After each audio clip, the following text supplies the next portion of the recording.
তুমি অনেক দেরিতে হলেও বুঝবে, আমি হারিয়ে যাওয়া মানে শুধু একজন মানুষকে হারানো নয়। তুমি হারিয়েছো সেই হৃদয়টাকে, যে নিঃস্বার্থভাবে তোমার পাশে ছিল, যে চোখে শুধু তোমাকেই দেখতো, যে মন তোমার প্রতিটা না বলা কথাও বোঝার চেষ্টা করত। একদিন হঠাৎ খুব মনে পড়বে আমাদের সেই সব দিন, যখন আমি ছিলাম।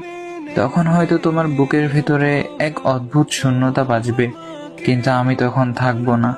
আমি চলে যাওয়ার পর তুমি ঠিকই টের পাবে এই স্বার্থপর দুনিয়ায় নিখুঁত ভালোবাসা আসলে কতটা দুর্লভ। ভালোবাসার অভাবে, অনুভবের দারিদ্র্যে তুমি ধীরে ধীরে পুড়ে যাবে। আমি যখন তোমার চারপাশে ছিলাম, তুমি বুঝে ওঠোনি আমার গুরুত্ব। অথচ আমি হারিয়ে গেলে, হয়তো একদিন বাতাসের হঠাৎ নিঃশ্বাসে, মেঘের বিষণ্ণতায়, নদীর একাকিত্বে বা পাহাড়ের নিস্তব্ধতায় তুমি আমাকে ঠিকই খুঁজে পাবে। কিন্তু সে পাওয়াটা হবে শুধু অনুভবে, বাস্তবে নয়। তখন হয়তো মনে হবে, ইস, যদি আর একবার সময়কে পেছনে নেওয়া যেত। কিন্তু সময় তো আর কারোর জন্য থেমে থাকে না।